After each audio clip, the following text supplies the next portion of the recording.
Hoy vamos a tener una conferencia, creo que realmente preciosa, no porque la presente yo, sino por el contenido que vamos a mostrar. Creo que va a ser uno de esos días que quizás, no sé, sin quererlo, la emoción nos va a salir, porque el contenido que veréis hoy no tiene desperdicio. Una vez más os he de decir que hoy no contamos con la presencia de Ángel entre nosotros.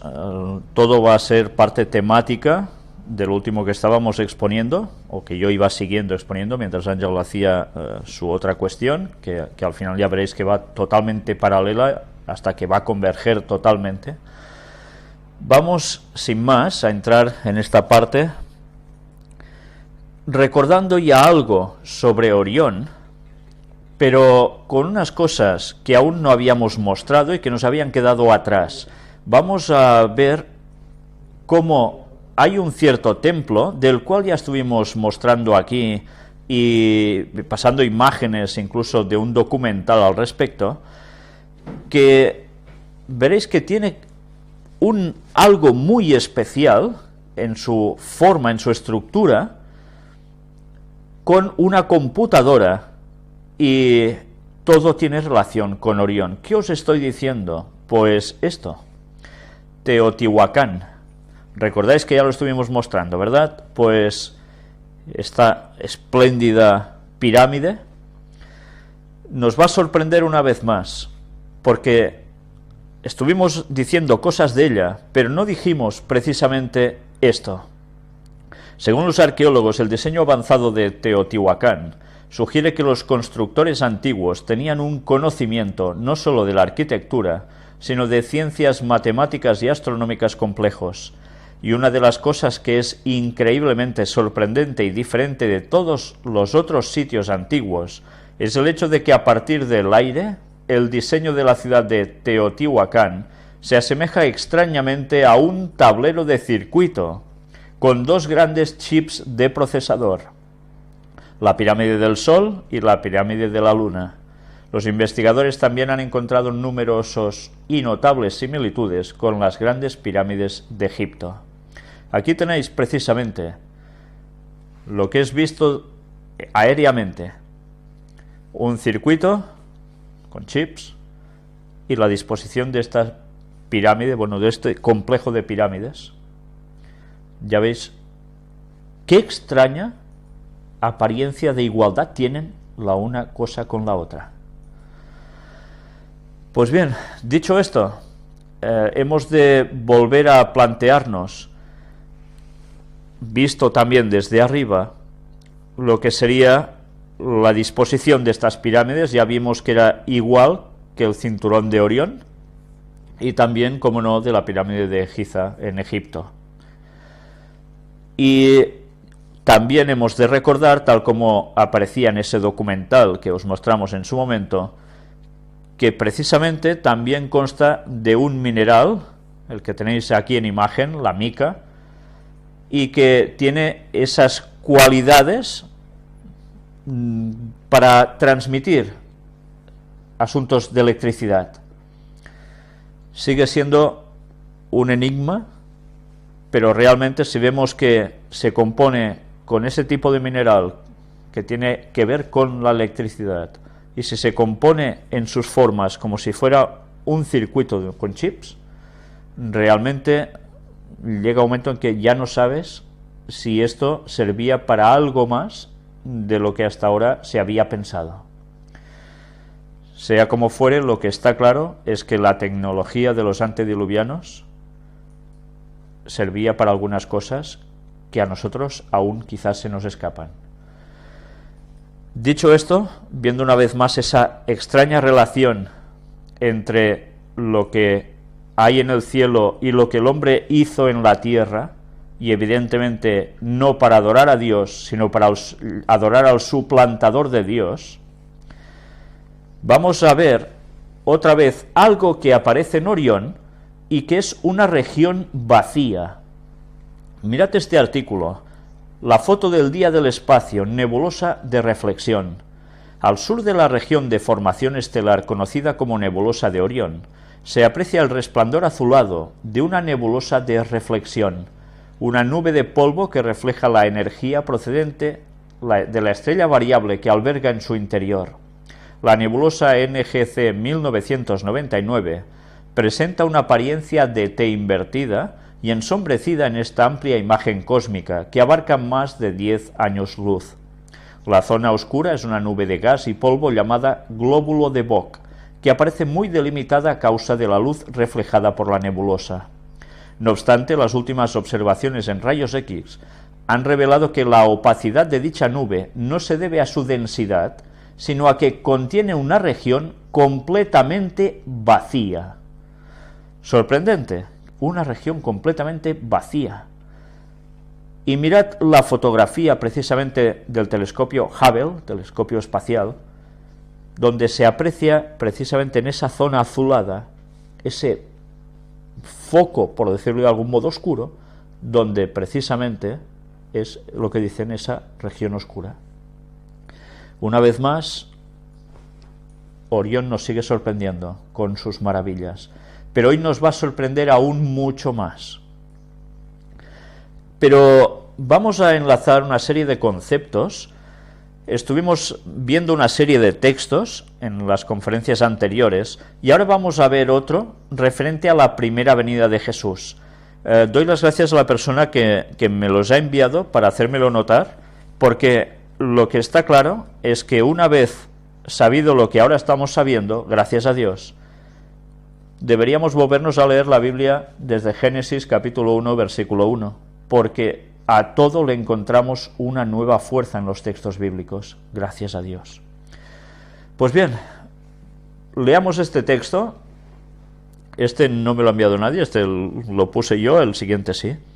Mateo capítulo 2, versículo 2, nos dice este texto, diciendo: ¿Dónde está el rey de los judíos que ha nacido? Porque su estrella hemos visto en el oriente y venimos a adorarle. ¿De quién estaba hablando aquí? De los famosos magos de Oriente. Y eran magos de Oriente, precisamente. No de Occidente ni de otros lugares, eran de Oriente. Eran estudiosos de la profecía bíblica y sabían que la profecía bíblica decía que aparecería estrella en Jacob. Y ellos, pendientes de los momentos aproximados en los cuales eso debía acontecer, vieron esa estrella. ¿Dónde? En el oriente. O sea, ellos estaban en el oriente, pero la estrella, ¿dónde la vieron? En el oriente. Y desde allí se desplazaron hasta el lugar donde Cristo nació. Es curioso ver que esta estrella que venía de oriente, todos sabemos ya que no era una estrella cualquiera. Eran ángeles de Dios que vinieron a guiar precisamente a estos magos y también a mostrarse a esos pastores para indicar con gran alegría el momento del nacimiento del Mesías. Y venían de Oriente, por tanto, ¿de dónde venían estos ángeles? De Orión, del lugar del trono de Dios, comisionados por el Señor para venir a anunciar las buenas nuevas de salvación a la humanidad con el nacimiento de Jesús. Y ahora un texto sobre la segunda venida de Jesús. Y se halla en Isaías 64, del 1 al 9. Oh, si rompieses los cielos y descendieras, y a tu presencia se escurriesen los montes, como fuego abrasador de fundiciones, fuego que hace hervir las aguas, para que hicieras notorio tu nombre a tus enemigos, y las naciones temblasen a tu presencia.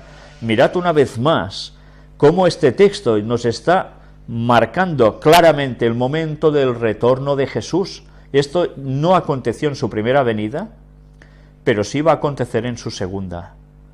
La descripción de «Oh, si rompieses los cielos y descendieras», con todo lo que acontece, es su venida de Orión para nuestra salvación y poner punto y final a la situación de este mundo. Aunque después seguirá el milenio y aún habrá algo más de historia. cuando haciendo cosas terribles cuales nunca esperábamos, descendiste, fluyeron los montes delante de ti. Mirad cómo describe ese momento, haciendo cosas terribles cuales nunca esperábamos, descendiste. ¿Qué es lo terrible que va a acontecer? Ya hemos visto en anteriores conferencias todo lo que va a acontecer precisamente en el cosmos, cuando Jesús venga. Pero además, evidentemente, cosas terribles van a suceder en la tierra, justo cuando Él vaya a volver. Ni nunca oyeron, ni oídos percibieron, ni ojo ha visto a Dios fuera de ti, que hiciese por el que en Él espera. Es algo que nos supera. Saliste al encuentro del que con alegría hacía justicia, de los que se acordaban de ti en tus caminos. He aquí, tú te enojaste porque pecamos. En los pecados hemos perseverado por largo tiempo. ¿Podremos acaso ser salvos? Mirad cómo dice que vendrá con alegría. ¿Para qué? Para salvar a su pueblo, pero también con enojo porque hemos pecado. ¿Qué quiere decir? Que, como se pregunta Isaías, ¿podremos acaso ser salvos porque todos hemos pecado? Precisamente esta pregunta, el ¿podremos acaso ser salvos?, va a ser el centro precisamente de la temática de hoy, y ya lo iréis viendo el porqué. El texto nos sigue diciendo: si bien todos nosotros somos como suciedad, y todas nuestras justicias como trapo de inmundicia, y caímos todos nosotros como la hoja, y nuestras maldades nos llevaron como viento. Nadie hay que invoque tu nombre, que se despierte para apoyarse en ti, por lo cual escondiste de nosotros tu rostro, y nos dejaste marchitar en poder de nuestras maldades. Ahora pues, Jehová, tú eres nuestro Padre, nosotros barro, y tú el que nos formaste, así que obra de tus manos somos todos nosotros. Una vez más, en Isaías se nos dice de qué fuimos creados: por barro, y la ciencia lo ha demostrado. Nuestra composición química, nuestros elementos, son básicamente los del barro, y los del barro rojizo, que es la palabra que se utiliza para decir barro en la creación, en los orígenes. Aunque hay algunos que se mofen de esto, pero una vez más, y os lo digo como preparador físico, cuando hay una lesión muscular o de tendón, lo mejor no es aplicar barro. Pues sí. ¿Y por qué se sana mucho mejor que con pomaditas y masajitos y historias? Porque el barro que está en el exterior, puesto en cataplasma sobre nuestra zona afectada, nuestro cuerpo absorbe los nutrientes que en esos desgarres o lo que sea se han perdido. ¿Y por qué los absorbe? Los precisos que necesita. Pues porque somos barro, y sabe nuestro cuerpo que es eso, nada más que eso. Pero bien, ya sabemos que siempre habrá quien quiera pensar otras cosas. No te enojes sobremanera, Jehová, ni tengas perpetua memoria de la iniquidad. He aquí, mira ahora, pueblo tuyo somos todos nosotros. Pues después de tener esta reflexión Isaías y esta petición ante Dios de querer ser salvo, ¿podremos acaso ser salvos? Vamos a profundizar aún más en la cuestión de Orión. Y mirad lo que aparece en el libro El testimonio de las estrellas respecto a la verdad profética de Ballinger, donde una vez más nos vamos a maravillar hoy por todo lo que las constelaciones nos estaban diciendo. ¿Sabéis? Algunos están diciendo quizás que, esto lleva al zodíaco, esto es satánico, esto... No digamos burradas, por favor. Esto es el plan original de Dios, el mensaje de salvación en las estrellas, antes que la Biblia existiera. Luego Satanás lo tiró todo hacia su lado, cómo no, con las adivinaciones en el zodíaco. Pero eso es una suplantación de la verdad divina cuando Él creó el cosmos y básicamente lo más cercano a nosotros, para darnos el mensaje en la disposición de las constelaciones y en el nombre de las estrellas que Dios mismo les puso. Mirad qué frase nos dice él: los nombres de las estrellas explican las constelaciones, y los nombres de las constelaciones explican el signo, de modo que no hay lugar a duda. Y para muestra vamos a ver un botón. Seguimos con el análisis de lo que hay en la constelación de Orión. Estuvimos hablando del pastor en la última conferencia, pues ahora vamos a hablar también de Lepus, la liebre, que aparece junto al pie del cazador, del pastor, perdón. El enemigo, Lepus, el enemigo, el terrible enemigo pisoteado, porque aparece justo debajo del pie. Mirad lo que nos dice aquí. Los nombres de las tres constelaciones de este signo, y lo mismo las figuras, son modernos y sin relación con los antiguos nombres de sus estrellas. Hemos de saber su significado recurriendo a los antiguos zodíacos. En el planisferio persa, la primera constelación era una serpiente. En el de Dendera, un pájaro inmundo, de pie sobre la serpiente que hay bajo los pies de Orión. Su nombre es Vashti Beki. Vashti significa confundido y Beki, que falla.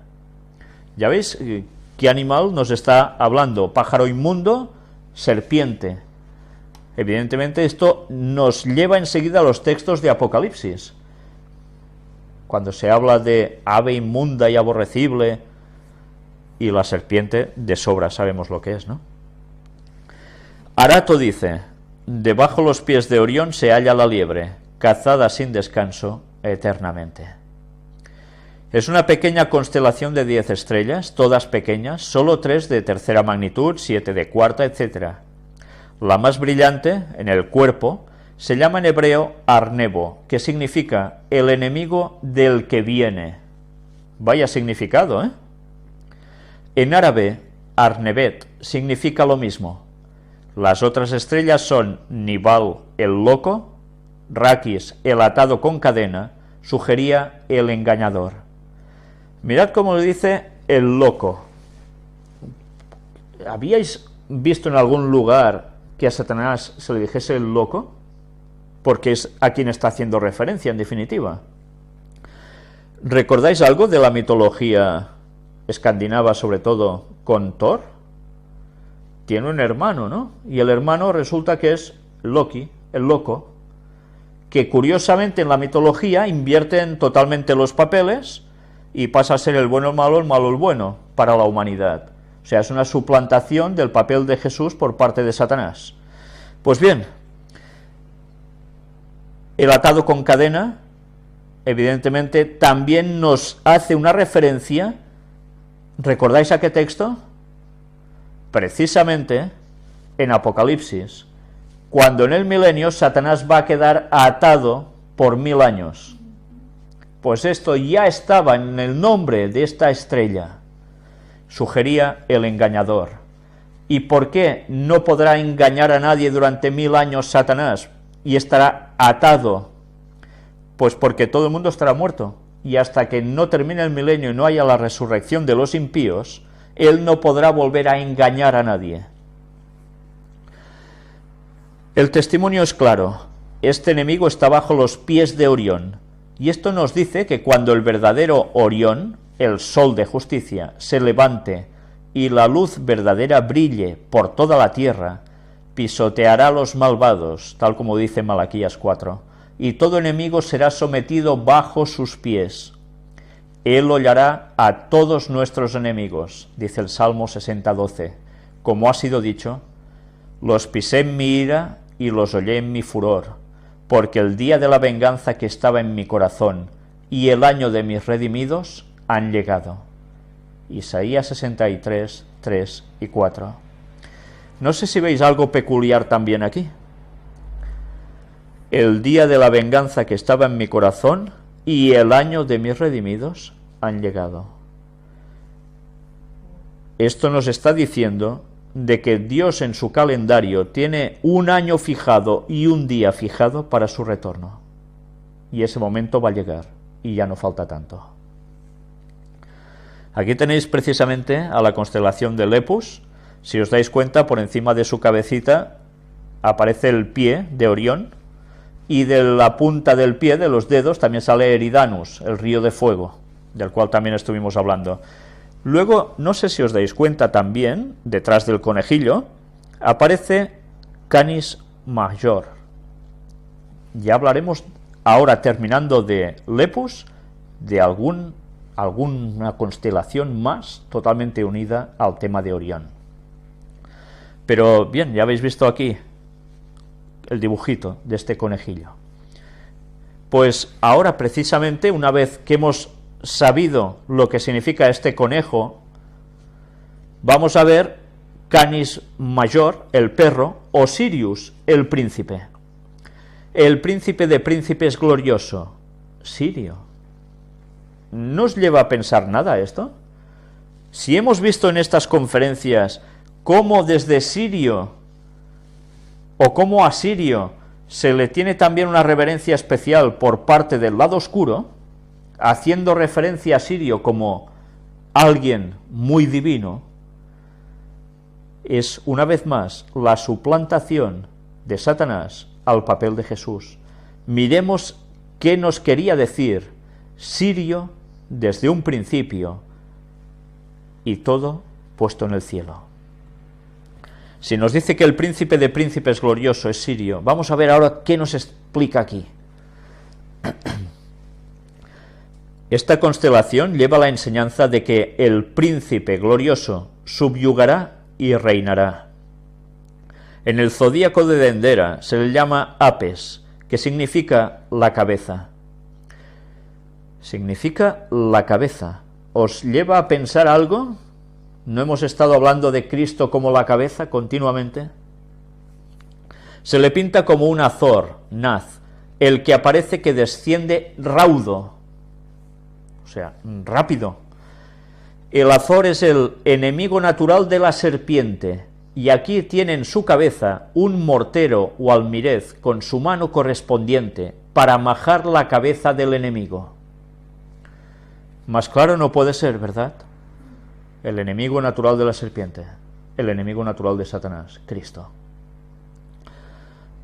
En el planisferio persa, su figura es un lobo llamado Zeb, que en hebreo significa lo mismo.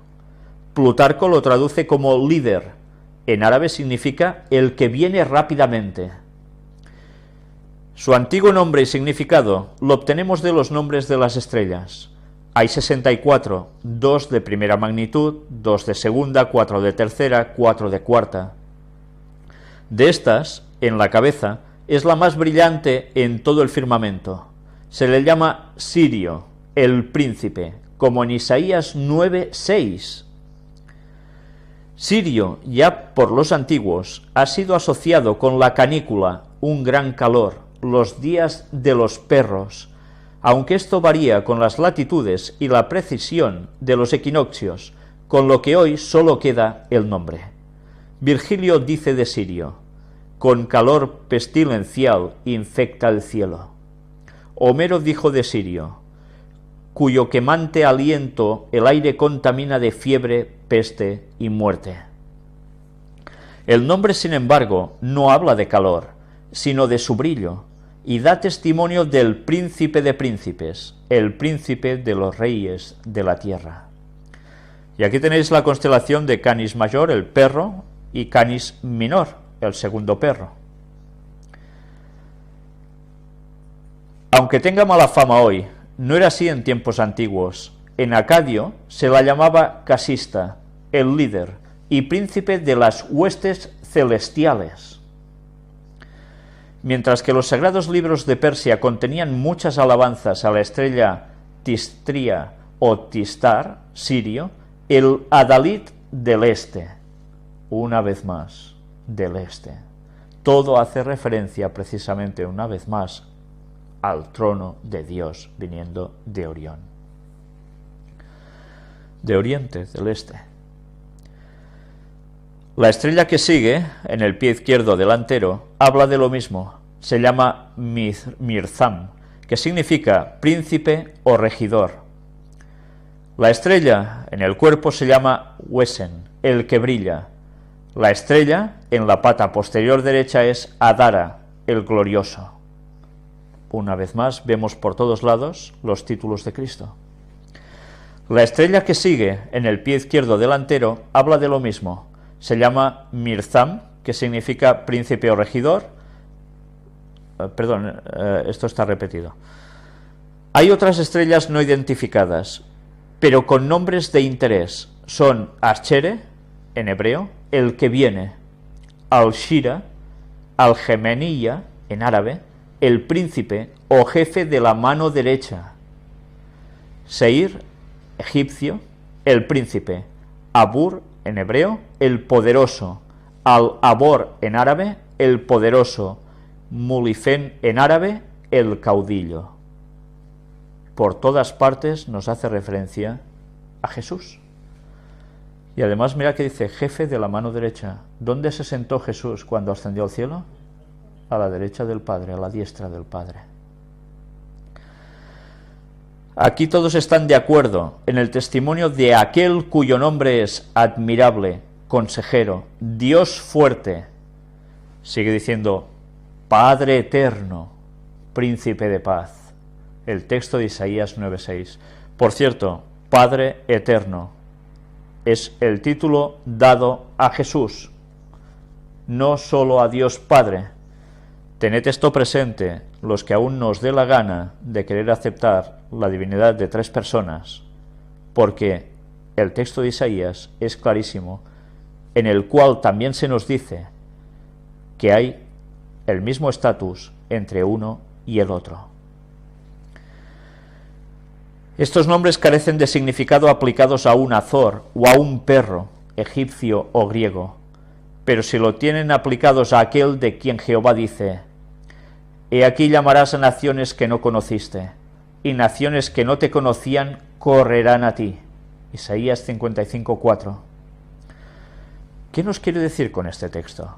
¿Llamarás a naciones que no conociste y naciones que no te conocían correrán a ti? Pues que Dios está llamando a todas las naciones, a todos los pueblos, que además dice que no conociste, que no eran su pueblo originalmente, pero que de allí también tiene pueblo Dios entre estas naciones, y ellos ¿qué harán? Correrán a ti, porque aceptarán al Señor. Y así ha sido durante toda la historia. Dios ha tenido pueblo en todas partes, pero al final esto se va a concretar de un modo muy claro. Este es el príncipe de príncipes, tal como aparece en Daniel 8, 23 y 25, contra el cual se levantará aquel inicuo, a quien el Señor matará con el espíritu de su boca, y lo reducirá a la impotencia con la manifestación de su venida, tal como aparece en 2 de Tesalonicenses 2, 8. Este es el que vendrá, Rey de reyes y Señor de señores. Apocalipsis 19, 16. Pero Sirio tiene un compañero, y esto nos lleva a Canis Minor, el segundo Can, el Redentor exaltado, Proción. Mirad qué maravilla que cada nombre nos esté dando tantos indicios del Evangelio en los cielos. Hay que recordar los mismos hechos referentes a su figura griega y su nombre latino en esta constelación. El nombre egipcio en el zodíaco de Dendera es Sebak, que significa el que conquista, que vence. Se representa con una figura humana, con cabeza de azor y una cola. Esta constelación tiene solo 14 estrellas. Una es de primera magnitud, una de segunda, una de cuarta, etc. La estrella más brillante en el cuerpo se llama Proción, que significa redentor, y nos habla del glorioso príncipe, no otro, sino el que fue muerto. Así como este capítulo empieza con dos personas en un signo, Gémini, una victoriosa, otra herida, termina también con una representación de dos príncipes, uno triunfante y otro como redentor. Si os habéis dado cuenta, aquí nos hace mención al signo Gémini, que también él explica todo el significado del nombre de la constelación y de las estrellas, y una vez más va totalmente implicado al plan de salvación del hombre. Esto se confirma por la siguiente estrella, que se llama Algomeisa, en árabe, el cargado, que lleva a otros. Los nombres de otras estrellas no identificados confirman más esta verdad, a saber, Al-Shira o Al-Shemeneliya, en árabe, el príncipe o jefe de la mano izquierda, en relación con Sirio, uno a la derecha y otro a la izquierda, Al-Mirzam, el príncipe o regidor, y Al-Gomeira, el que completa o perfecciona. Esto en verdad completa y perfecciona, y va siguiendo, pero nosotros lo vamos a cortar aquí. Un resumen: la liebre bajo los pies de Orión, el enemigo de Dios pisado. Sirio, el príncipe de príncipes, glorioso. En Persia, el adalid del este, o de oriente, de Orión.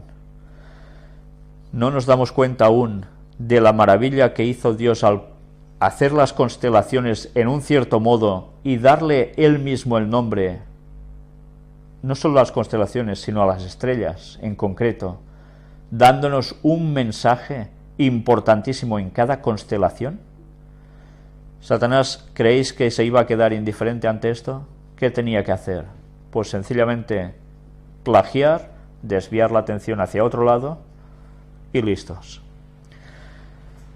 Para mí realmente es asombroso ver cómo Dios hace las cosas tan perfectamente. Pero mirad si las hace perfectamente, porque ahora vamos a hablar de tres cruces en el cielo y en la tierra. ¿Qué nos decía Jesús en Mateo 6:10? Venga tu reino, hágase tu voluntad, como en el cielo, así también en la tierra.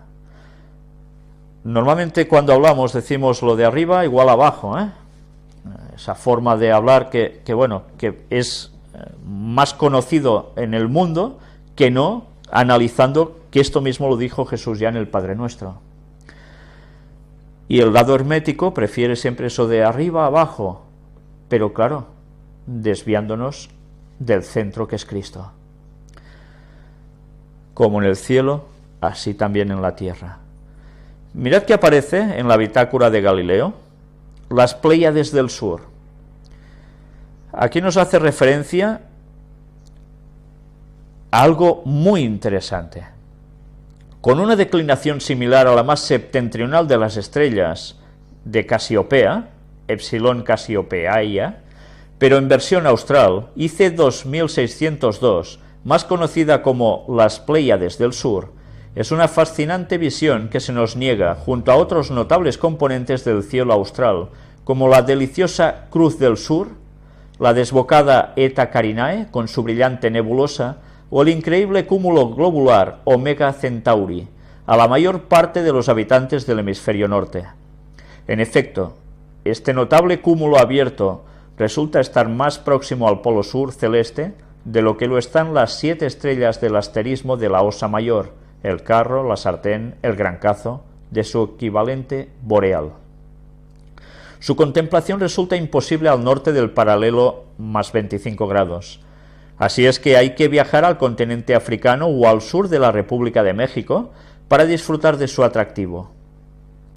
Una referencia bastante aproximada es el Trópico de Cáncer, que marca la divisoria entre las regiones de la Tierra en las que el cúmulo es visible y las que esto no es posible. Si usted reside al sur de esta línea imaginaria, tiene la oportunidad de disfrutarlo. Y aquí nos sigue mostrando lo que va apareciendo en esa constelación, pero nosotros vamos a ver algo aún que creo que es, algo difícil ya de poder describir. En concreto pertenece en todo esto a la constelación de Carina, Y aquí nos va explicando que hay nebulosas, pero que además se encuentra el asterismo de la cruz del diamante. ¿Qué es esto? Vamos a ver ahora qué aparece precisamente. IC 2602 se localiza con bastante facilidad a simple vista al sur de la brillante nebulosa Eta Carinae y entre la pequeña pero notable constelación de la Cruz del Sur al este y la denominada Falsa Cruz al oeste. ¿Cómo? O sea, por tanto, ¿nos está hablando de 3 cruces en el cielo? Aquí tenemos al señor que estuvo con este descubrimiento poniéndolo todo de un modo plasmado para que la gente ya lo viera, este astrónomo, es un abad francés. Pues mirad ahora lo que vamos a ver sobre estas impresionantes estrellas. Aquí las tenéis, las 3 cruces, la cruz del sur, la cruz diamante y la cruz falsa. ¿No recuerda nada esto? La cruz del sur. Deberíamos hablar de la orientación de hacia dónde miraba la cruz de Jesús. Esto Ángel en su momento nos va a hacer referencia también a ello. Yo no me voy a extender ahora en esto, pero mirad cómo hay la cruz del sur, la del centro es la cruz diamante. ¿El diamante qué es? El de más valor, ¿no? Y la otra, la cruz falsa. ¿Os recuerda esto, esta imagen que hay en los cielos, estas constelaciones que están formando 3 cruces? Algo que pasó también en la tierra. Las 3 cruces en el monte Calvario. La imagen que veis a la derecha es el auténtico monte Calvario, donde Ron Wyatt, del cual hemos venido hablando muchísimas veces ya, cuando estuvo allí, pudo localizar los 3 agujeros donde las cruces eran puestas, y está fuera de las murallas de Jerusalén, como decía el texto, cerca de la ciudad. Por tanto, cuando por tradición se pone la crucifixión de Cristo en otro lugar, es falso. Este fue el auténtico punto donde a Cristo se lo crucificó. Pero además, Ron encontró el lugar donde se iba a poner, tal como veis en la imagen de la izquierda, los títulos que se ponían diciendo a veces a quién le tocaba estar colgado. Pues bien, detrás de Cristo, como cavado en la roca, había el lugar donde se pusieron precisamente los títulos de Cristo, el famoso INRI, Rey de los Judíos. Pero a su derecha y a su izquierda, cerca de él, estaban precisamente las 2 cruces de los 2 ladrones. ¿Os dais cuenta cómo Dios en el cielo ya había dejado plasmado qué le sucedería a Jesús como nuestro Salvador? Yo no sé si esto a vosotros os deja indiferente, a mí me emociona y mucho.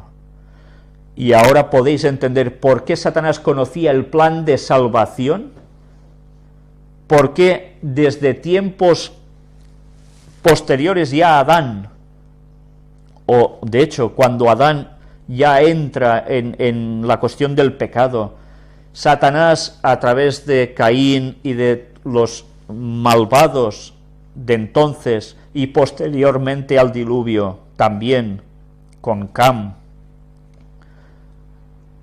estuvo dándoles toda una religión falsa, todo basado en un paralelismo, en un plagio de las cosas de Dios, de ese plan de salvación, y que Satanás sabría torcer cada detalle, todo antes de que la Biblia se escribiera. Moisés fue el primer autor de la Biblia, 1500 años antes de Cristo. Pero, ¿por qué creéis que hay tantas personas que al ignorar todo esto dicen: no, la Biblia es una copia de textos antiguos de otras culturas y civilizaciones, y se quedan tan anchos? La Biblia no es copia de nada, la Biblia es el reflejo de la realidad, de lo que Dios quiso dar al hombre. Y antes de la Biblia, el plan de salvación del hombre estaba escrito en los cielos, en las constelaciones, y puesto por nombre por Dios mismo, para que nadie ignorara el proceso del plan de salvación para el ser humano. Y aún va a haber personajes que seguirán diciendo que la Biblia es un invento y un plagio de otras cosas antiguas. Un poco de seriedad, por favor. Pero ¿qué había justo aquí? ¿Qué encontró Ron Wyatt debajo del agujero de la cruz donde fue crucificado Cristo? La grieta que se abrió cuando Cristo murió con el gran terremoto, y que su sangre se vertió desde su costado, mezclada con el agua, atravesado por esa lanza, esa herida que nos va a dar a nosotros la vida, y que su sangre con agua cayó, precisamente se filtró a través de esa grieta, y cayó justo donde esa brecha se terminaba, donde había una cueva, y donde el arca de la alianza estaba aún guardada. Y esa sangre cayó justo sobre el propiciatorio, confirmando y sellando el pacto de Dios con el hombre por el sacrificio de Cristo. Pues nada, si esto os parece poco, ahora vamos a ver aún mucho más. La galaxia Remolino. Y diréis, ¿y esto qué tiene que ver? Pues parad atención. Vamos a ver qué es la galaxia Remolino primero. Esta galaxia, conocida como objeto Messier 51, o Messier 51, M51 o NGC 5194 o galaxia Torbellino, es una clásica galaxia espiral, localizada en la constelación Canes Venatici, perro cazador, de la cual hemos hecho mención en el libro de Bollinger. Fue descubierta por Charles Messier el 13 de octubre de 1773. Es una de las galaxias espirales más conocidas del firmamento. Mirad cómo además es una galaxia en espiral. Ya vimos la implicación de la espiral para Dios y cómo Satanás también lo ha sabido apropiárselo y de qué modo. La galaxia Remolino es una de las más brillantes galaxias del firmamento, visible con unos simples prismáticos. La estructura de galaxia en espiral fue observada por primera vez en esta galaxia, que es el miembro dominante del grupo de galaxias M51. Su galaxia acompañante, NGC 5195, fue descubierta en 1781 por Piers Mechen. Algunas veces el término M51 se usa para referirse a este par de galaxias, en cuyo caso las galaxias individuales deben ser denominadas M51A, NGC 5194, y M51b, NGC 5195. Esta galaxia se encuentra a menos de 37 millones de años luz de la Tierra, aunque algunas mediciones rebajan esta cifra a solo 15 millones de años luz. ¿Por qué os he leído esto? Precisamente para llegar a este punto. Para que nos demos cuenta que a veces se nos dice, tal galaxia está a tantos millones de años luz. Pero démonos cuenta que ni ellos se ponen de acuerdo, porque no pueden medirlo precisamente. Y entre ellos, pues hay divergencias. Mirad aquí la galaxia Remolino. Dice, se ruboriza ante el Hubble, el telescopio. Es una de las más emblemáticas del cielo nocturno. El Hubble la ha fotografiado en el infrarrojo cercano. En la foto queda solo un tumultuoso esqueleto de polvo rojo. El Hubble ha fotografiado en el infrarrojo cercano, la región de longitud de onda más corta del espectro infrarrojo, a la galaxia del Remolino. Es esta imagen que veis aquí.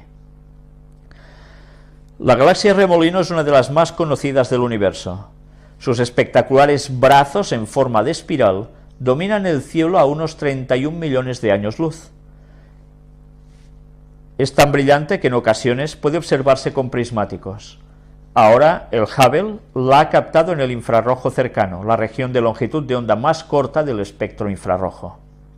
Mientras que la foto tomada con luz visible pone de relieve todo el esplendor de esta galaxia, sus brazos, sus curvas, sus cúmulos de estrellas, sus brillos y colores, en esta espectacular imagen prácticamente solo queda su esqueleto de polvo. Se aprecia en la foto los tormentosos caminos de polvo, remolinos que dan forma a este remolino gigante célebre del cielo nocturno. El Hubble tardó 9 horas en captar esta imagen, que ha sido presentada en la reunión de la Sociedad Astronómica Americana en Seattle, en Washington.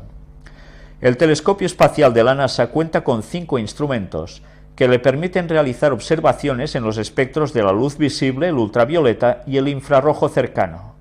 Estos son. Y mirad qué maravilla. La galaxia del Remolino es una de las más conocidas del universo.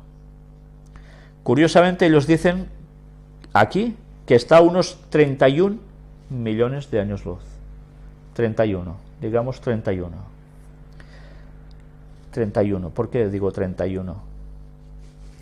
Yo no puedo afirmar que esté a 31 millones de años luz, ya habéis visto que entre ellos hay alguna discrepancia, ¿no?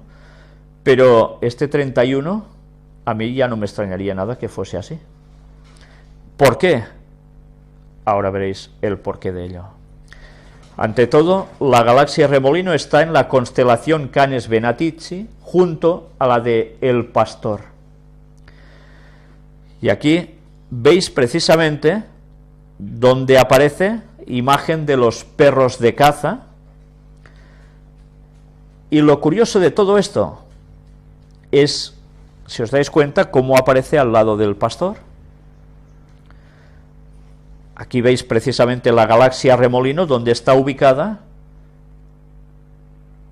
Y ahora vamos a ver estas imágenes preciosas de esta galaxia, que seguramente aún diréis, bueno, ¿y por qué nos estás enseñando ahora esto?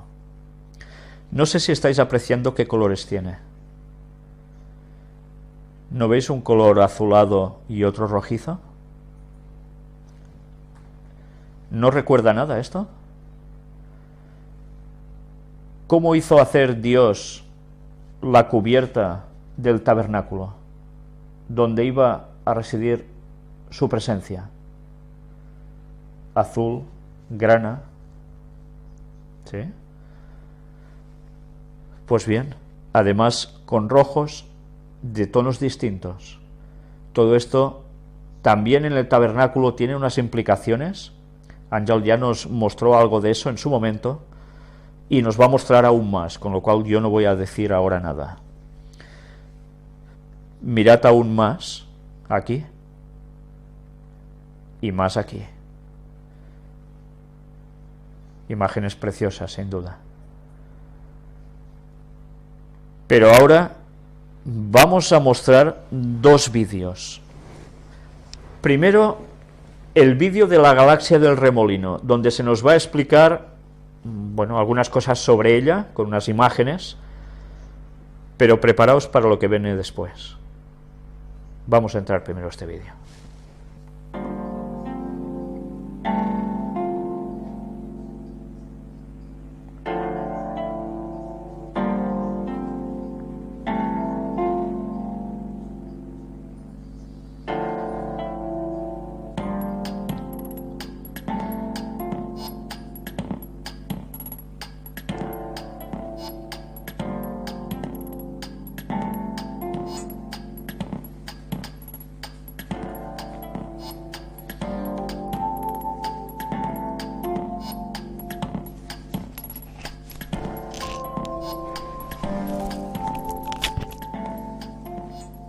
La galaxia del Remolino es una de las primeras galaxias en las que se descubrió su estructura espiral hace más de 150 años. Esta galaxia es la mayor de un pequeño grupo cerca de la constelación de la Osa Mayor. La galaxia se puede localizar con prismáticos en una noche oscura. y pueden reconocerse detalles con telescopios de aficionado de tamaño mediano, en especial los brazos espirales y la galaxia menor que la acompaña.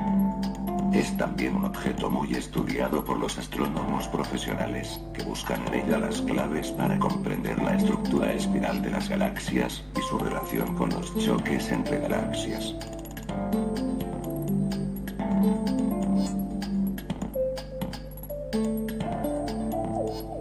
La galaxia del Remolino se encuentra a 31 millones de años luz, en dirección a la constelación de los perros de caza. Su tamaño es de 90.000 años luz. Esta inmensa acumulación de estrellas, gas y polvo debe su nombre a su característica forma espiral, que fue reconocida por primera vez por el astrónomo irlandés William Parsons, también conocido como los Rose. La galaxia del Remolino y esta galaxia más pequeña están ligadas gravitatoriamente. La energía liberada como resultado de la interacción estimula el nacimiento de nuevos cúmulos de estrellas en la galaxia del Remolino. Aunque parece que un brazo de esta galaxia está en contacto con la galaxia menor, en realidad esta última se encuentra muy por detrás, desde hace cientos de millones de años. En los brazos espirales, la gravedad provoca que el gas y el polvo se entremezclen. La densidad creciente favorece el nacimiento de nuevas estrellas, llegando en ocasiones a alcanzar un carácter eruptivo. Así, un gran número de estrellas pueden formarse en una determinada región en un espacio de tiempo relativamente corto.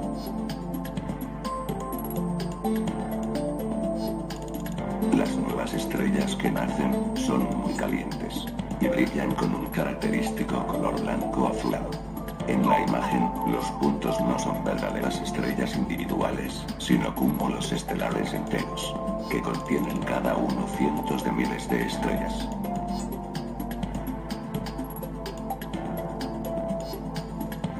En la región central de la galaxia, o bulbo, encontramos estrellas más viejas y menos masivas, que están consumiendo su combustible de manera más pausada. Por ello, generan menos energía y son más frías que las estrellas de los brazos espirales.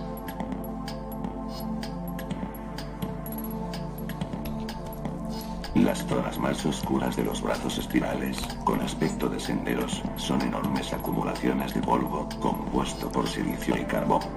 Impiden el paso de la luz procedente de estrellas situadas detrás de ellas.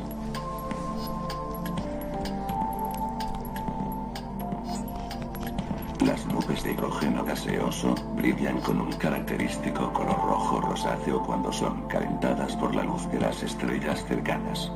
Se trata de la luz de la línea de emisión H-alfa del hidrógeno.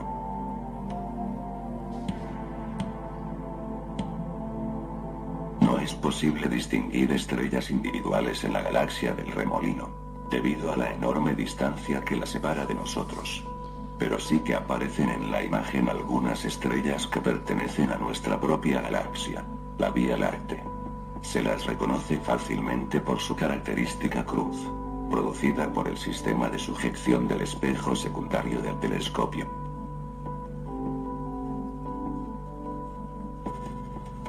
Otros puntos brillantes de la imagen, muchos de aspecto difuso, no son estrellas, sino enormes galaxias, situadas a distancias mucho mayores que la galaxia del Remolino.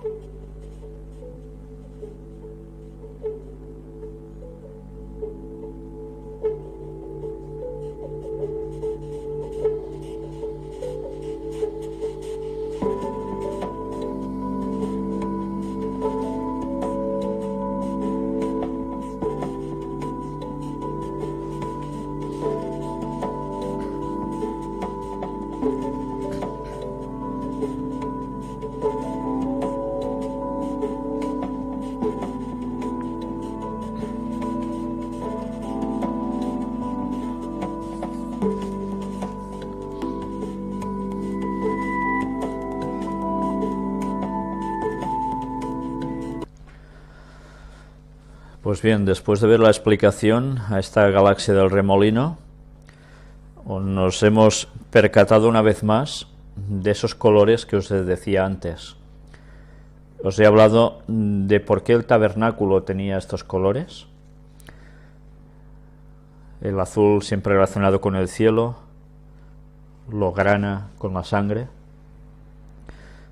Ya nos estaba denotando algo, esa cubierta del tabernáculo, el mensaje del plan de salvación, de Cristo morir en la cruz por nosotros, viniendo del cielo y derramando su sangre.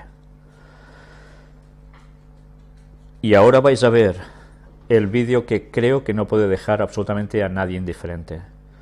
Vamos a ver el vídeo de Cruz en el Espacio, presentado por Luis Giglio, del cual ya estuvimos mostrando aquí hace mucho tiempo algo de él, y yo creo que ante esto nadie se puede quedar absolutamente indiferente. Vamos a verlo.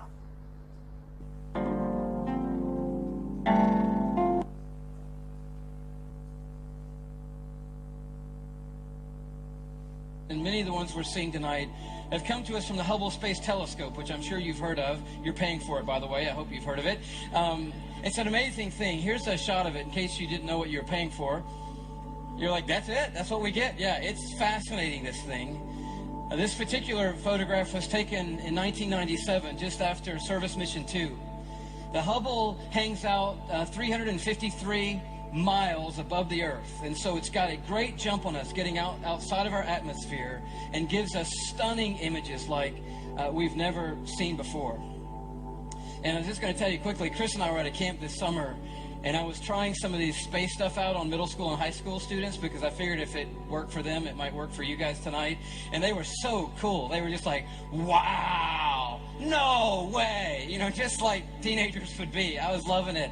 But I got home and I got a package in the mail, and it was a DVD of some Hubble images and video and a note. And I started reading the note and just freaked out in my office. I've never taken the note out in public, but I brought it tonight. I'm going to read it for you.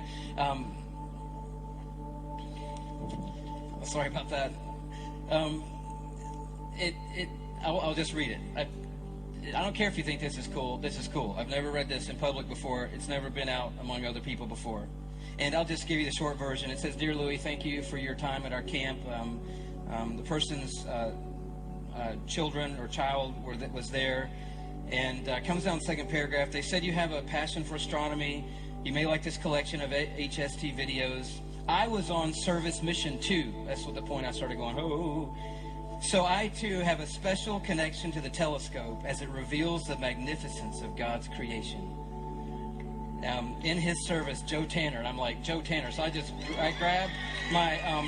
grab my computer and I go to the NASA site and I type in Joe Tanner, and come to find out he's like an astronaut. I'm like, I have a letter from an astronaut. I got a letter from an astronaut. That's cool. That's cool. And he's here tonight. And I'd just like to say thank you to him for being a great friend. And I'd love for you guys to say thank you to him. This is cool. This is awesome.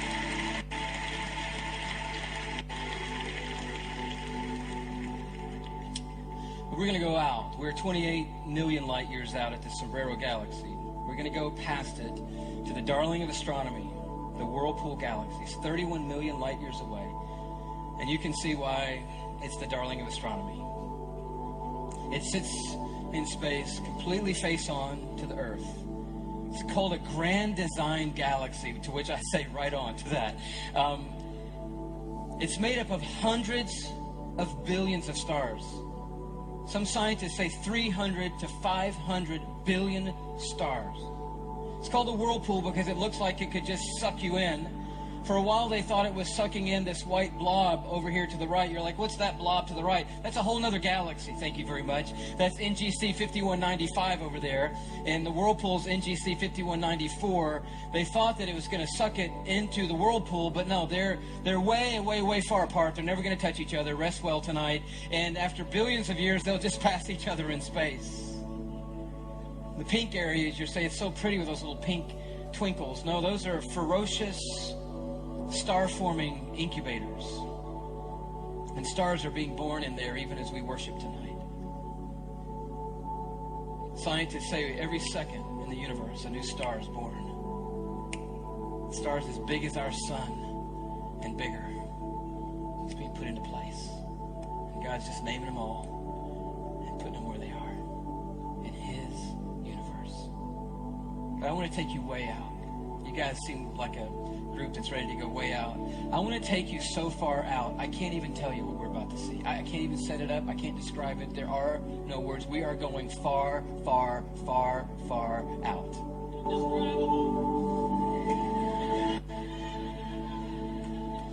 Yes, it is. I'll just let you see it.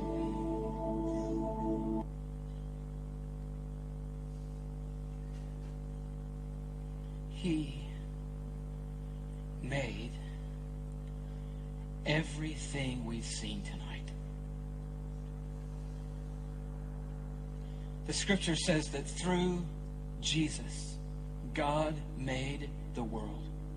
In another place, Paul wrote, He created all things, things in heaven and things on the earth. And you say, well, what's the left turn? We're seeing all these amazing things out in the universe, and now the cross. Yes, the cross, the creator of it all, coming to that pale blue dot, the maker of the whole wide universe, hanging on a cross that He Himself created. And you hear the words of Paul, words we've heard many, many times, but so in focus tonight. Jesus, who being in very nature God, did not consider equality with God something to be grasped, but He made Himself nothing, taking the form of a servant and being made in human likeness.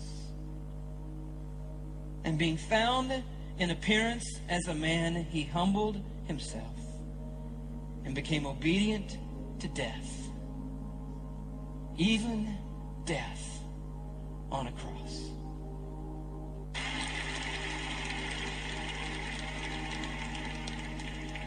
I want to show you one last image before we respond to Him together.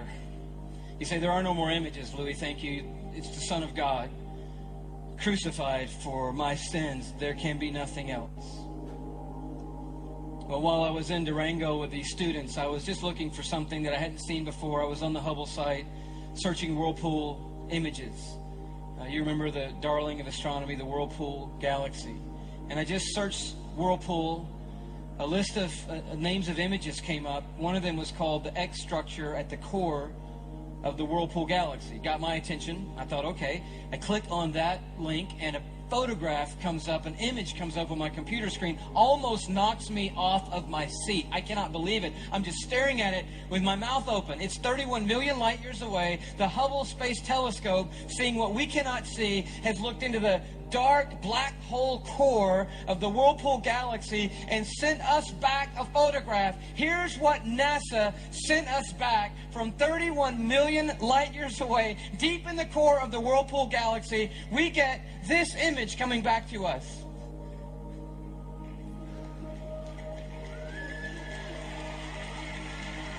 Wow!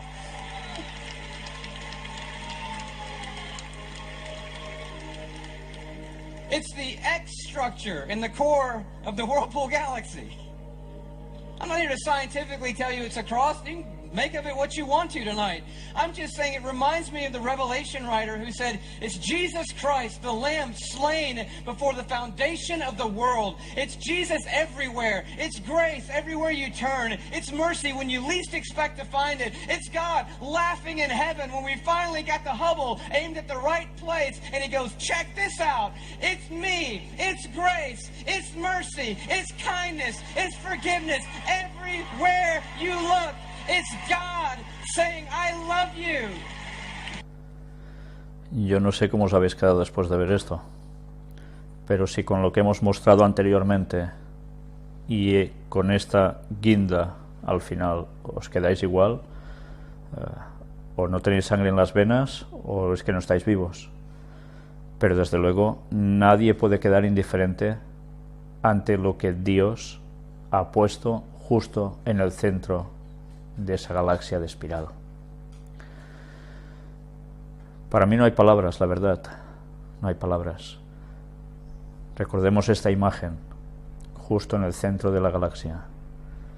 si habíamos visto cómo las estrellas, con su nombre puesto por Dios mismo, nos daban el mensaje de salvación, vemos que en esta galaxia se nos da precisamente de un modo aún más claro.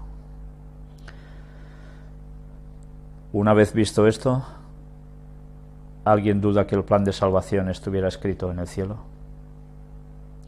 Desde antes de la fundación del mundo, Dios creó esta galaxia aparte de la nuestra. Cuando Dios hizo los cielos y la tierra, hizo lo más cercano a nosotros. Esto es otra galaxia. Cuando hizo lo más cercano a nosotros, creó la vida sobre la tierra. Puso el sol, la luna y las estrellas. Pero esto es una galaxia lejana. ¿Y habéis visto dónde está? ¿A qué distancia? Está mirando hacia la tierra, precisamente. Mira justo a nosotros. Y la distancia es de 31 millones de años luz. ¿Cuándo murió Cristo? En el año 31 de nuestra era. Bien, si después de esto os quedáis igual, yo no podría entenderlo. Pero a mí me hace admirar a Dios aún mucho más y ver que su sacrificio por nosotros ya estaba escrito y lo pagó con sangre. Vamos a hacer un análisis, habiendo visto esto, de una serie de textos que creo que quizá más que un análisis es una reflexión de cada uno de ellos. Y empezaremos con Efesios 1, versículos del 3 al 10, que nos dicen: Bendito sea el Dios y Padre de nuestro Señor Jesucristo, que nos bendijo con toda bendición espiritual en los lugares celestiales en Cristo, según nos escogió en Él antes de la fundación del mundo, para que fuésemos santos y sin mancha delante de Él, en amor habiéndonos predestinado para ser adoptados hijos suyos por medio de Jesucristo, según el puro afecto de su voluntad, para alabanza de la gloria de su gracia, con la cual nos hizo aceptos en el amado, en quien tenemos redención por su sangre, el perdón de pecados según las riquezas de su gracia, que hizo sobreabundar para con nosotros en toda sabiduría e inteligencia, dándonos a conocer el misterio de su voluntad, según su beneplácito, el cual se había propuesto en sí mismo, de reunir todas las cosas en Cristo, en la dispensación del cumplimiento de los tiempos, así las que están en los cielos como las que están en la tierra. Las que están en los cielos como las que están en la tierra. ¿Cuántas veces nos estamos dando cuenta de qué significado están cogiendo los textos ahora? Madre mía. Pero desde luego, la garantía, antes os había dicho, esa pregunta va a ser el centro, la pregunta que había en Isaías. ¿Podremos ser salvos? En quien tenemos redención por su sangre, el perdón de pecados según las riquezas de su gracia, nos dice el versículo 7. Gracias al sacrificio de Cristo en la cruz, somos redimidos. Redimir. Él ha pagado por nosotros la deuda, y lo ha pagado con su vida. No hemos de pagar con la nuestra. Él nos da la salvación. Y versículos del 11 al 14 nos siguen diciendo: En Él asimismo tuvimos herencia, habiendo sido predestinados conforme al propósito del que hace todas las cosas según el designio de su voluntad, a fin de que seamos para alabanza de su gloria, nosotros los que primeramente esperábamos en Cristo. En Él también vosotros, habiendo oído la palabra de verdad, el evangelio de vuestra salvación, y habiendo creído en Él, fuisteis sellados con el Espíritu Santo de la promesa, que en las arras de nuestra herencia hasta la redención de la posesión adquirida, para alabanza de su gloria. Para mí son palabras impresionantes.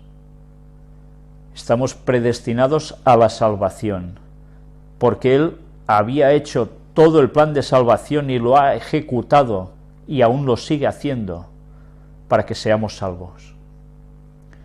Pero de nosotros depende si queremos ser acogidos en su plan de salvación. Para eso tenemos el libre albedrío. ¿Vamos a despreciar al Espíritu Santo? Fuisteis sellados con el Espíritu Santo de la promesa. Nos jugamos la salvación.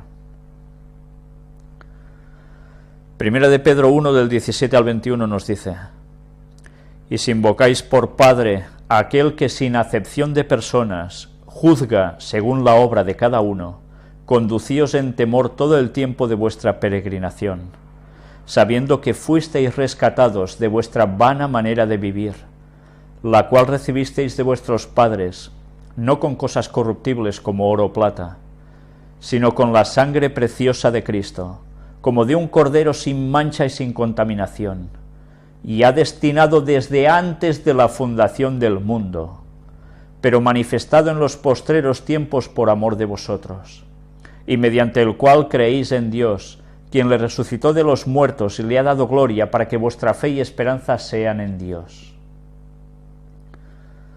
Una vez más, el centro es la sangre preciosa de Cristo, como de un cordero sin mancha y sin contaminación. La muerte de Cristo nos da, a través de su sangre, la vida. Y ahora miremos unas citas de Elena White sobre la cruz, precisamente,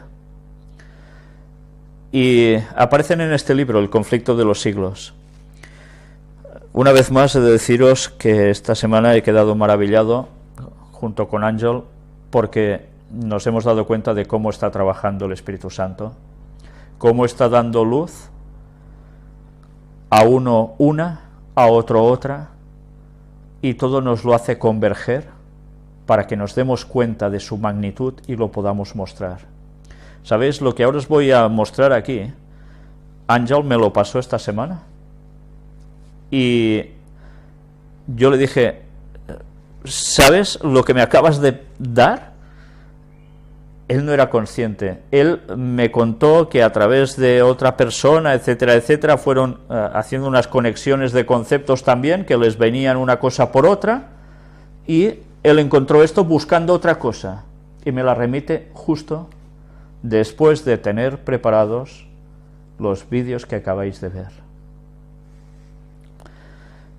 Y claro, esas casualidades, entre comillas, desde luego no son porque sí. Mirad que escribió Elena White sobre la cruz. En esta vida podemos apenas empezar a comprender el tema maravilloso de la redención.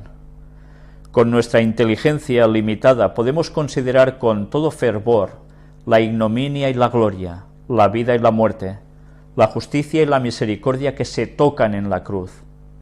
Pero ni con la mayor tensión de nuestras facultades mentales llegamos a comprender todo su significado. La largura y anchura, la profundidad y altura del amor redentor se comprenden tan solo confusamente. El plan de la redención no se entenderá por completo, ni siquiera cuando los rescatados vean cómo serán vistos ellos mismos y conozcan cómo serán conocidos. Pero a través de las edades sin fin, nuevas verdades se desplegarán continuamente ante la mente admirada y deleitada. No lo entendemos ahora, ni lo terminaremos de entender después en la eternidad, pero ese va a ser nuestro gran tema: comprender el enorme sacrificio de Cristo, siendo Dios, hacerse humano y venir a lo que vino, muriendo por nosotros.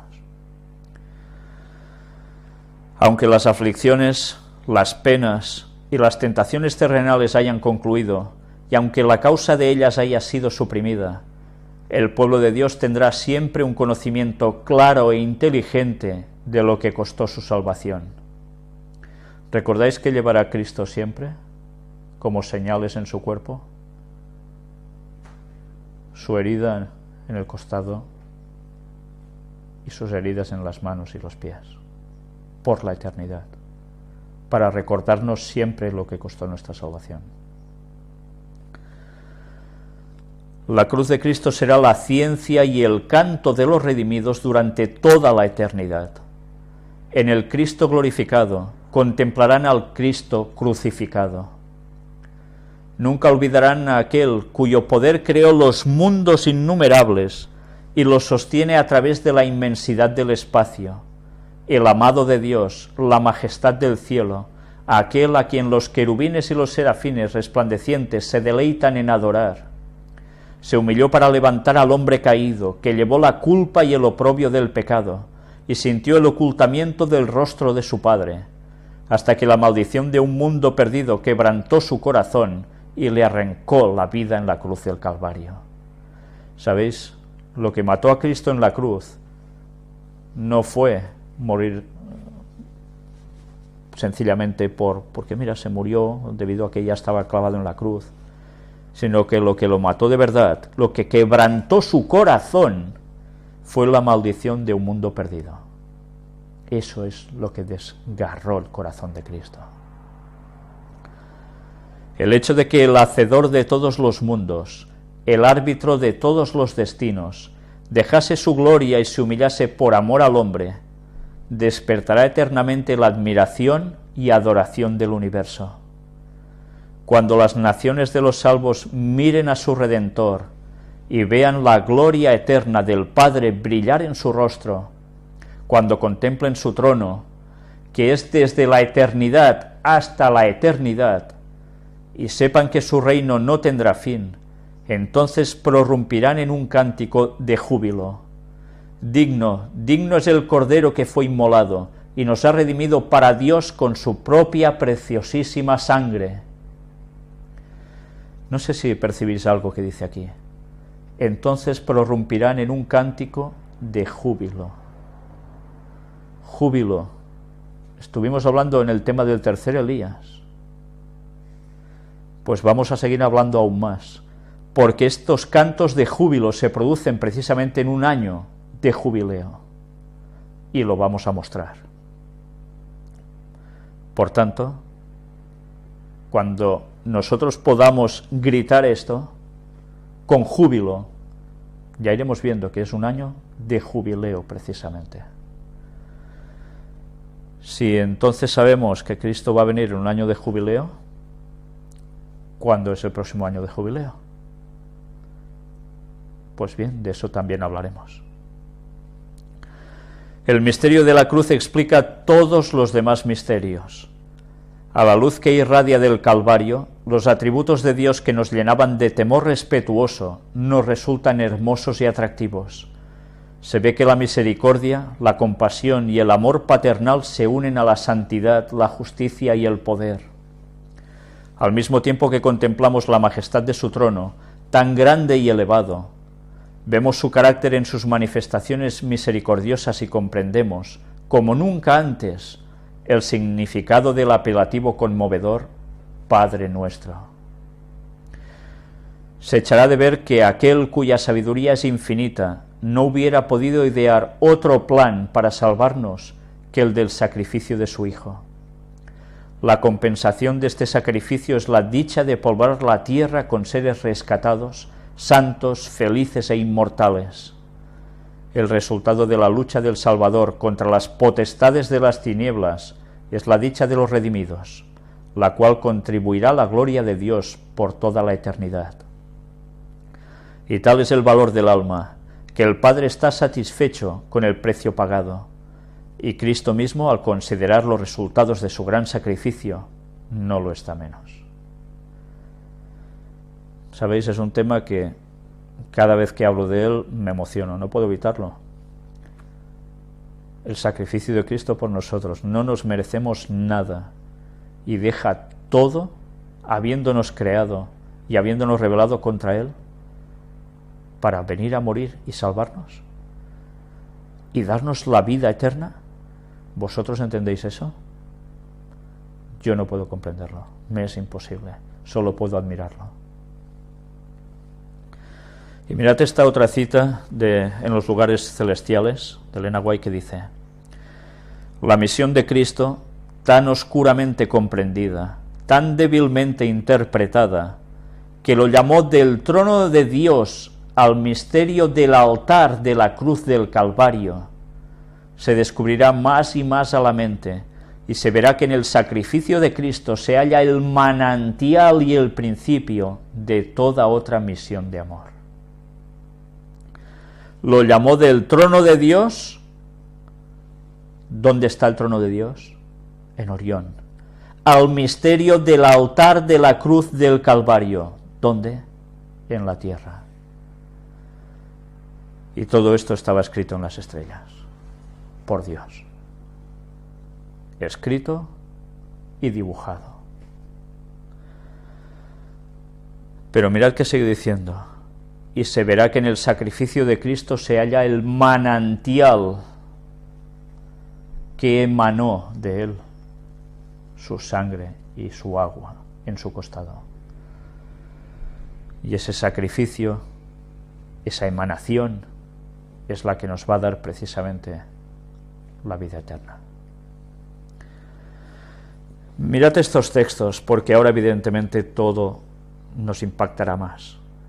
Mateo capítulo 10, versículo 38, palabras de Jesús: y el que no toma su cruz y sigue en pos de mí, no es digno de mí. Hablamos tan solo de la cruz de Cristo, pero ¿no participamos nosotros de su sacrificio? Una vez más os remito al texto de Oseas, que os dije que es básico para entender el momento del retorno de Cristo, la fecha. Nosotros participamos de su cruz. Nosotros también tenemos nuestra cruz. Y puede ser muchas cosas. Cualquier cosa que nos duela, pero que hemos de seguir con esa cruz para seguirle a Él y poder ser dignos de Él. Mateo 16, 24. Entonces Jesús dijo a sus discípulos: si alguno quiere venir en pos de mí, niéguese a sí mismo y tome su cruz y sígame. ¿Qué es negarse a nosotros mismos? Cosas que quizás nos gustarían mucho, ¿verdad? ¿El pecado es atractivo o no es atractivo? Claro, si no fuese atractivo no pecaríamos. Satanás nos lo pone muy bien, ¿verdad? Porque nos lo muestra todo ahora al instante y no nos damos cuenta de cómo nos perjudica en nuestro carácter y en lo que podría ser la vida eterna, en perderla. Negarse a sí mismo es dejar de lado toda cuestión que nos separe del Señor, toda, y seguirle. Eso es lo que Dios quiere para que tengamos la salvación. Mateo capítulo 27, del 38 al 42, nos dice: entonces crucificaron con él a dos ladrones, uno a la derecha y otro a la izquierda. Y los que pasaban le injuriaban, meneando la cabeza y diciendo: tú que derribas el templo y en 3 días lo reedificas, sálvate a ti mismo. Si eres hijo de Dios, desciende de la cruz.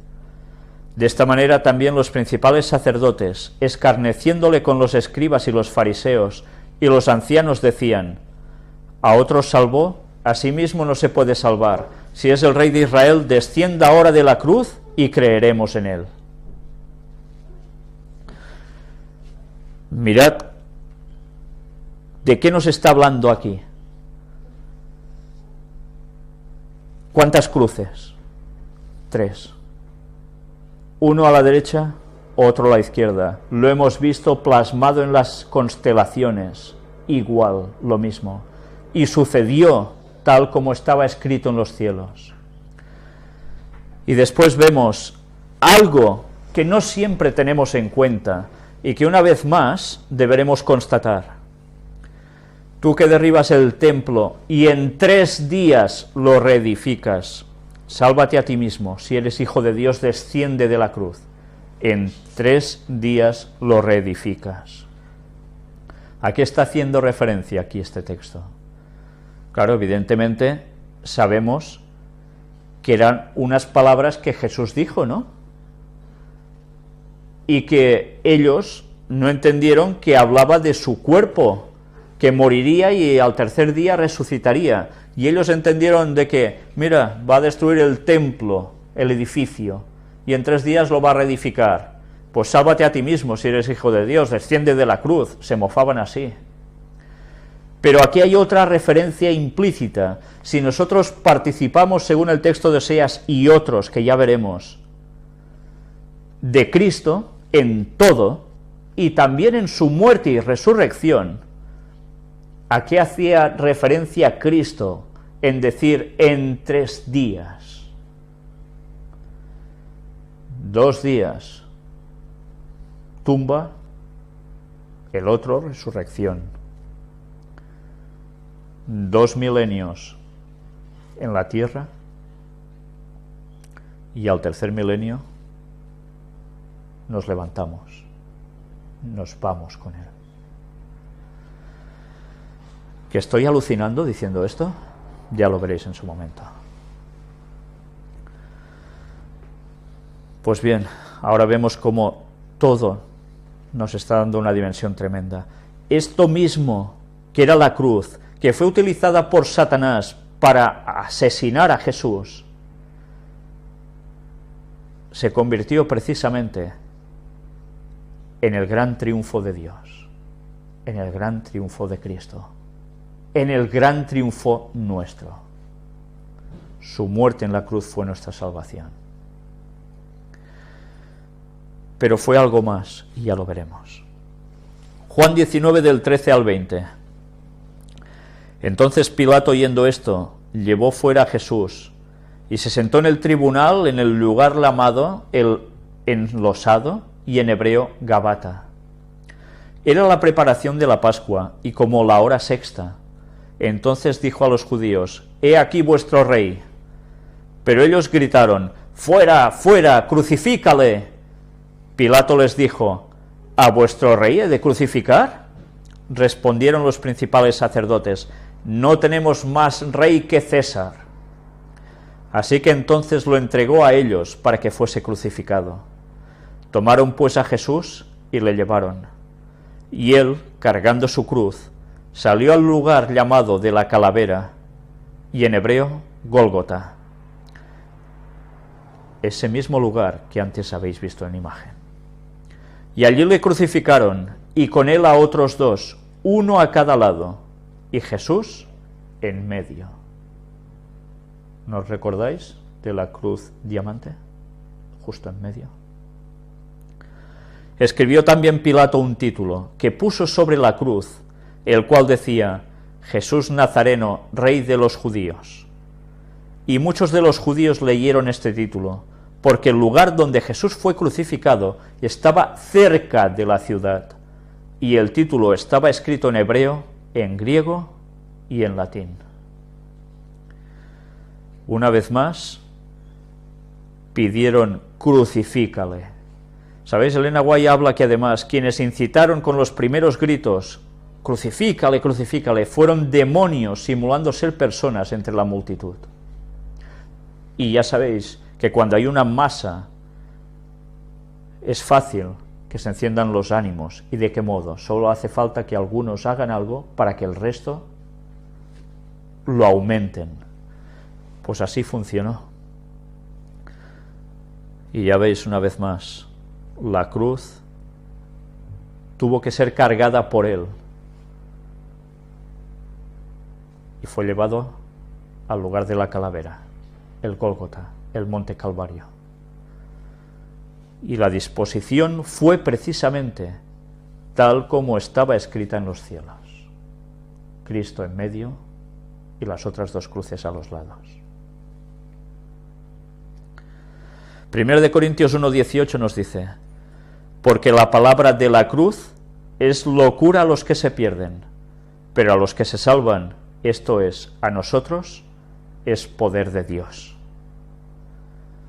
La palabra de la cruz es locura a los que se pierden. ¿Es verdad o no es verdad? ¿Cuánta gente se mofa, se ríe de que si vino Jesús y murió en la cruz? Si muchos ya no creen ni que vino. Y muchos están haciendo su vida como si absolutamente nada de esto hubiera sucedido. Y si les dices algo del plan de Dios, la salvación de Cristo en la cruz, muriendo para salvarnos, les es locura y dicen de que esto solo se lo creen los ignorantes, o los tontos, los cortos. Pero a nosotros esta mofa no tiene que importarnos. Debemos seguir predicando la palabra de la cruz para que aún haya más personas que acepten el mensaje de salvación. Y para nosotros es poder de Dios, es el poder que nos da la vida. En Gálatas 6:14 nos dice: pero lejos esté de mí gloriarme, sino en la cruz de nuestro Señor Jesucristo, por quien el mundo me es crucificado a mí y yo al mundo. Otro texto de esos impresionantes. ¿De qué nos podemos gloriar nosotros? Si Isaías nos lo decía, todo lo mejor de nosotros es como trapos de inmundicia. ¿O no? ¿O es que no pecamos para nada? ¿O es que somos absolutamente buenos? ¿Alguien puede decir eso? Yo no.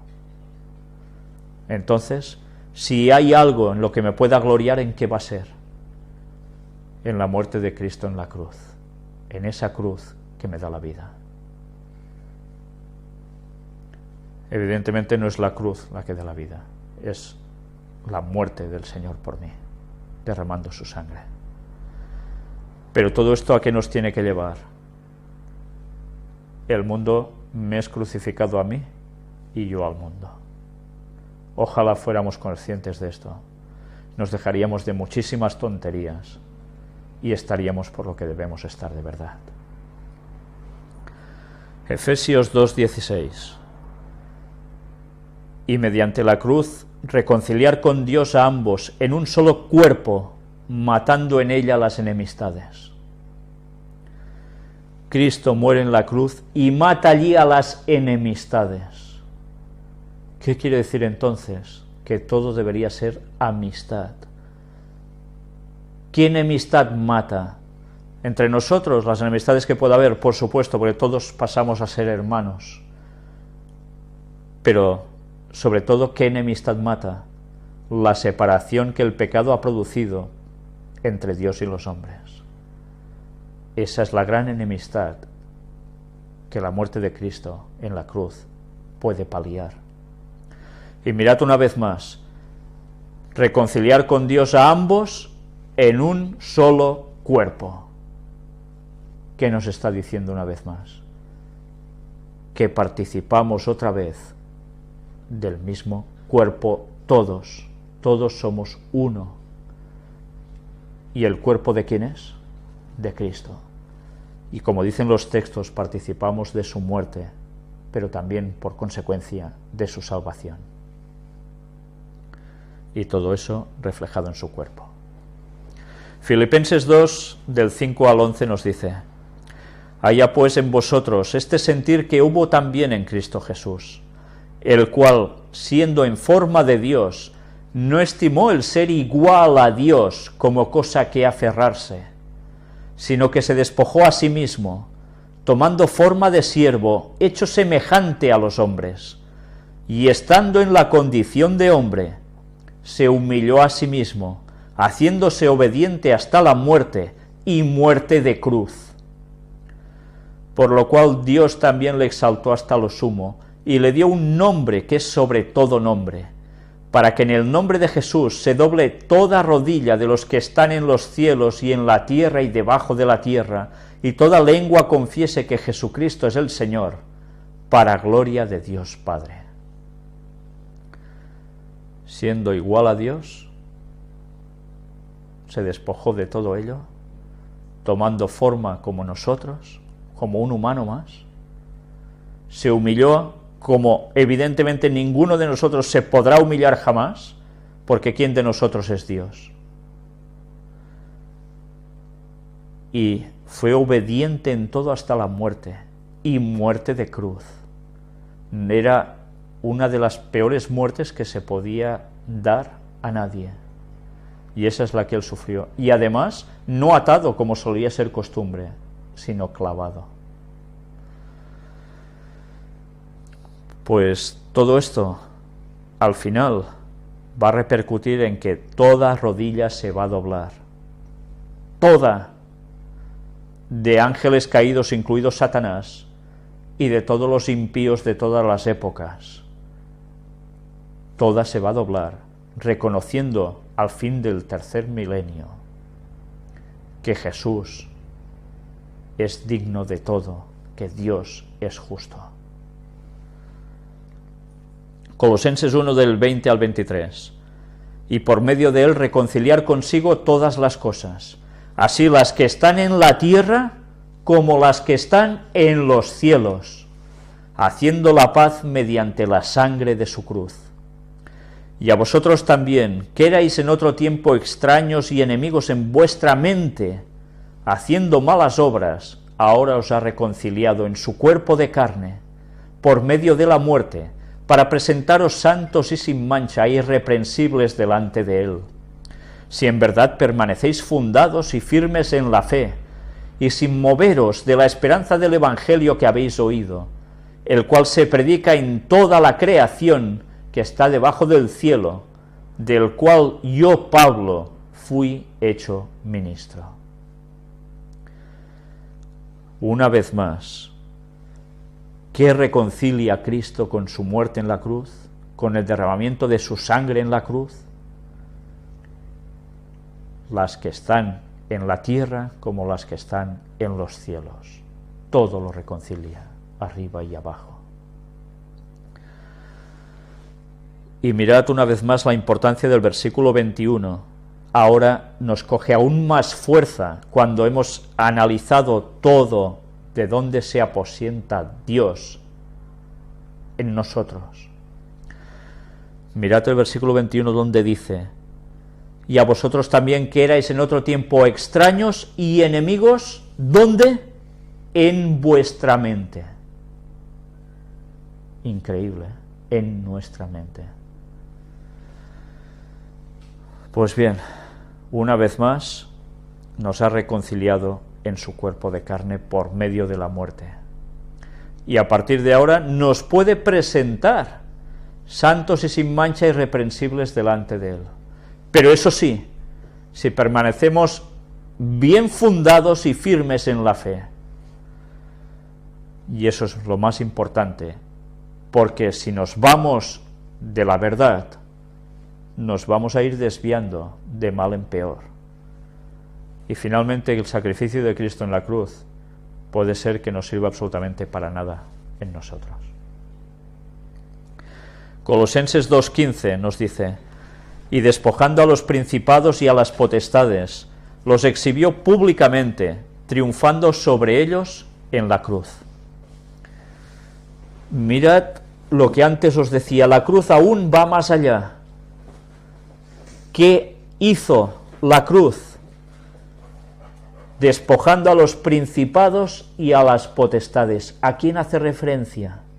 ¿A quién exhibió públicamente, triunfando sobre ellos en la cruz? A Satanás y sus ángeles. En la cruz se mostró el verdadero carácter asesino de Satanás, el verdadero engañador y pervertidor de toda la palabra de Dios y del carácter del Señor. Allí en la cruz se obtuvo la victoria ya sobre el mal y su máximo representante.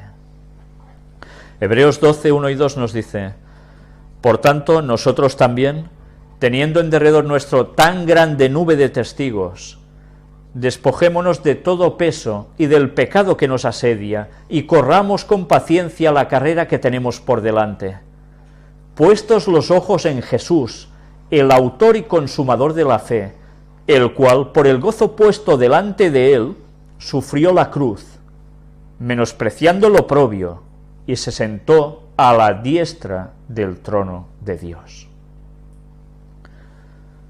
¿Vale la pena arrastrar todo lo que arrastramos que nos separa de Cristo? ¿Vale la pena arrastrar todo lo que arrastramos para perder la vida eterna? la buena vida eterna? Desde luego, si hacemos eso, tenemos un problema tremendo.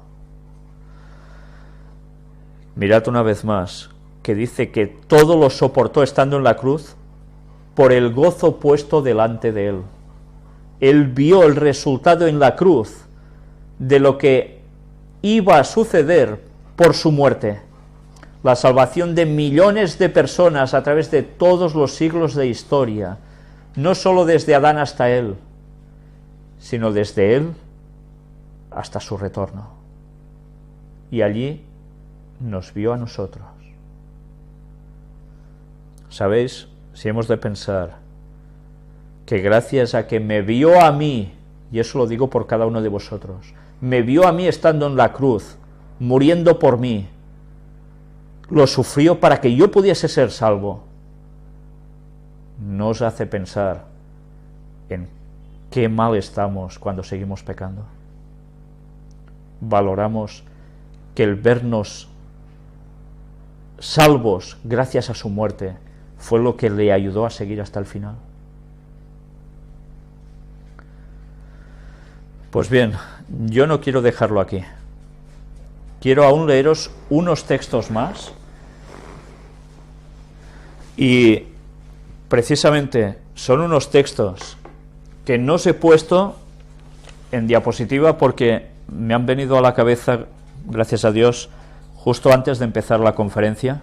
Ya no hemos podido ponerlos aquí en imagen, pero que me gustaría que, ya que estáis siguiendo todo este tema, abráis vuestras Biblias, y si no tenéis ninguna, lo podréis oír.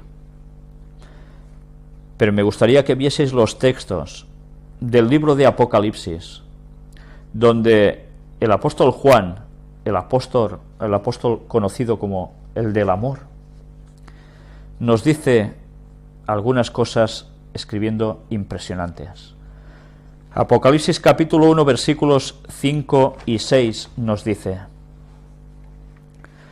y de Jesucristo el testigo fiel, el primogénito de los muertos y el soberano de los reyes de la tierra, al que nos amó y nos lavó de nuestros pecados con su sangre, y nos hizo reyes y sacerdotes para Dios, su Padre.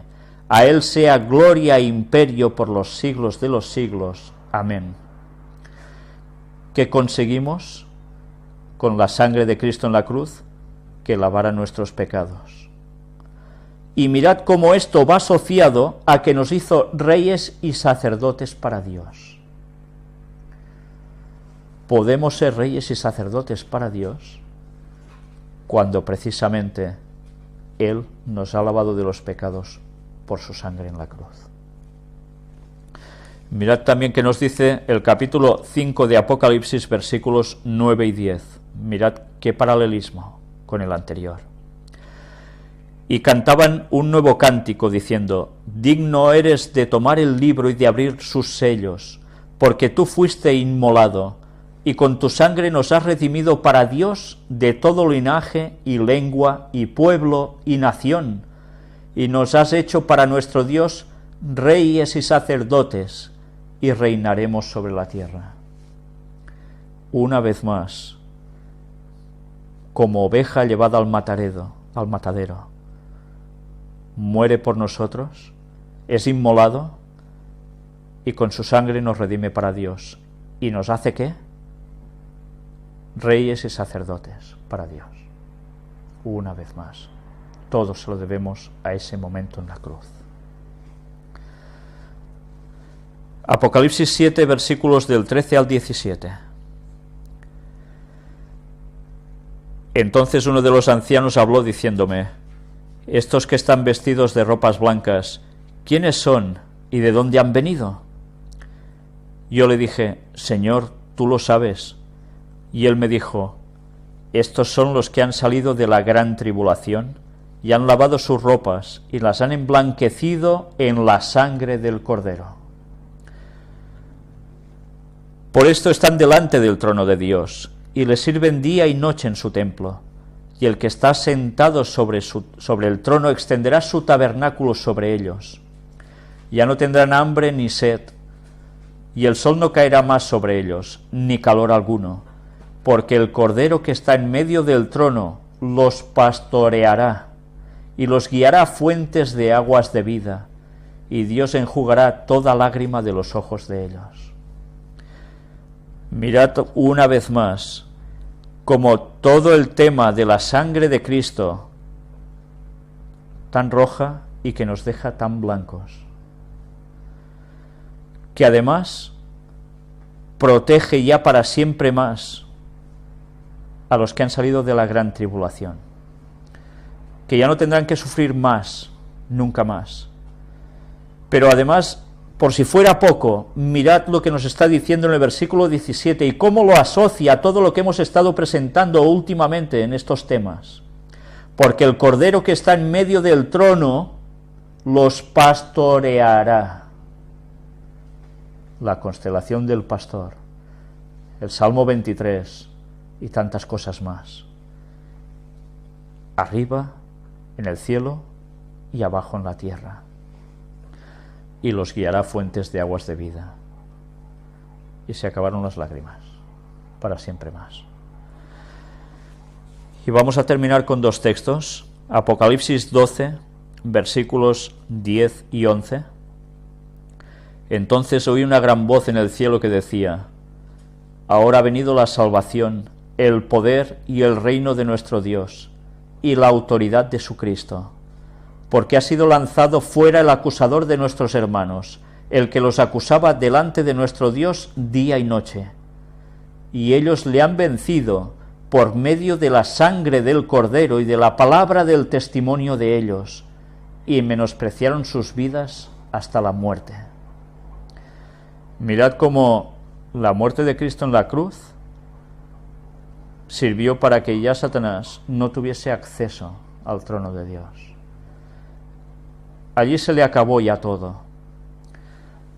Y mirad también que precisamente dice que nosotros hemos vencido a Satanás por medio de la sangre del Cordero, pero algo más, añade, y de la palabra del testimonio de ellos. ¿Qué es la palabra del testimonio de ellos? Pues que la palabra nuestra deberá ser en total consonancia con la palabra de Dios, porque ¿cómo venció Cristo a Satanás? Con un escrito está. Así deberemos vencer nosotros, y la sangre de Cristo nos dará esta victoria total sobre Satanás. Y además dice, menospreciando el que sus vidas hasta la muerte. No importa nada, lo importante es seguir a Dios y Él nos dará la vida eterna. Terminamos con el capítulo 19 de Apocalipsis y vamos a leer del 11 al 21. El texto nos dice: entonces vi el cielo abierto. ¿Os recuerda algo esto? Y aquí un caballo blanco, y el que lo montaba se llamaba Fiel y Verdadero, y con justicia juzga y pelea. El cielo abierto y un caballo blanco. ¿Y cómo vendrá Cristo? Como la aurora, como el alba, blanco. Sus ojos eran como llama de fuego, y había en su cabeza muchas diademas, y tenía un nombre escrito que ninguno conocía sino él mismo. Estaba vestido de una ropa teñida en sangre. Por tanto, ¿de qué color? Roja. Y su nombre es el Verbo de Dios. ¿A quién está haciendo referencia aquí? A Cristo. Él es el Verbo de Dios, la palabra. ¿Y por qué creéis que llevaba su ropa teñida en sangre? De su propia muerte por nosotros. Y los ejércitos celestiales, vestidos del lino finísimo, blanco y limpio, le seguían en caballos blancos. ¿Veis acaso que los ejércitos celestiales vayan vestidos manchados de sangre? Van blancos resplandecientes. porque el que ha hecho el sacrificio es Cristo. De su boca sale una espada aguda para herir con ella a las naciones. ¿Tampoco recuerda nada esto? De su boca sale una espada aguda para herir con ella a las naciones. ¿Qué lleva Orión, el cazador? La espada. ¿Y qué hará con la espada? Ya lo sabemos, ¿verdad? Herir con ella a las naciones. Y él la regirá con vara de hierro, y él pisa el lagar del vino del furor y de la ira del Dios Todopoderoso. Y en su vestidura y en su muslo tiene escrito este nombre: Rey de Reyes y Señor de Señores. Mirad, ¿no recuerda esto a nada que hemos visto hace poco en otro texto? ¿Qué le pusieron en la cruz? El Rey de los judíos. Pues aquí no dirá solo Rey de los judíos, Rey de Reyes y Señor de Señores, por encima de todo dominio, potestad y trono. Y vi a un ángel que estaba en pie en el sol, y clamó a gran voz, diciendo a todas las aves que vuelan en medio del cielo: venid y congregaos a la gran cena de Dios, para que comáis carnes de reyes y de capitanes, y carnes de fuertes, carnes de caballos y de sus jinetes, y carnes de todos, libres y esclavos, pequeños y grandes. Esta cena no es una cena precisamente para pasárselo muy bien, sino que es la cena de la destrucción de los malos, de los impíos. Y además mirad cómo en el versículo 18 nos está haciendo otro paralelismo con algunos que van a ser marcados por la marca de la bestia, ¿no? Libres y esclavos, pequeños y grandes, etcétera, etcétera.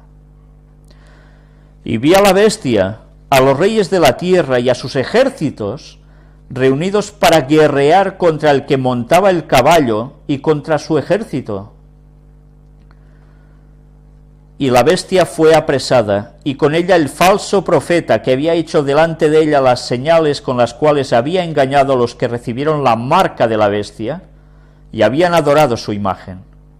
Estos dos fueron lanzados vivos dentro de un lago de fuego que arde con azufre, y los demás fueron muertos con la espada que salía de la boca del que montaba el caballo, y todas las aves se saciaron de las carnes de ellos.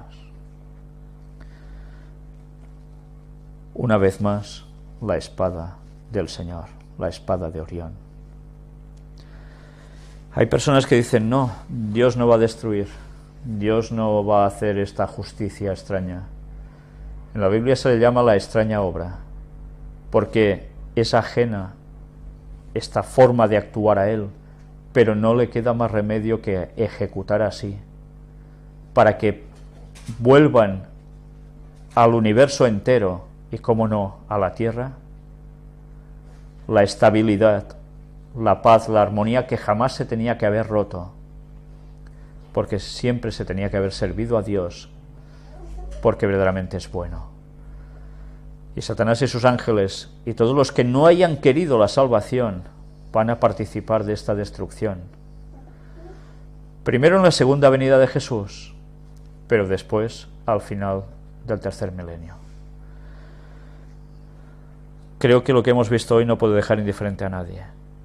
Ver una cruz en el cielo, mirándonos, antes de la fundación del mundo, ya puesta allí, debería estremecernos y hacernos ver que el plan de salvación fue un plan perfecto para nosotros, que Satanás evidentemente vio, copió, y le dio por hacer crucecitas por todas las culturas paganas, por todas, simbolizando el conseguir la eternidad, el paso entre los vivos y los muertos. Y por si fuera poco, hizo que se hicieran imágenes y fueran adoradas de cruces, y que alguna religión que se dice ser cristiana las ostenten colgadas del cuello y le estén dando besitos, etcétera, etcétera. Satanás no es tonto, todo lo va a torcer para apartarnos de la verdad. Pero ya veis, la verdad está en la palabra de Dios, y la verdad ya estaba escrita en los cielos por Dios mismo. Bien, vamos a terminar el tema hoy aquí, recordando sobre todo que el sacrificio de Cristo debe ser para nosotros el todo, y que eso debe motivarnos a seguirle cueste lo que cueste, porque el fin está muy cercano, y creo que nadie se quiere perder la salvación. El próximo tema, vamos a continuar aún con esta temática y iremos viendo aún más cosas que, por supuesto, no van a dejarnos indiferentes, porque ahora ya empezamos a cerrar la conexión entre los temas que presenta Ángel, los que estoy presentando yo, y que nos van a llevar a mostrar una serie de vídeos con un contenido que no tiene desperdicio tampoco para nada, y que nos va a abrir aún más el significado de muchos textos que hemos visto hasta ahora y otros que veremos a partir de ahora también. Muchas gracias y que Dios os bendiga.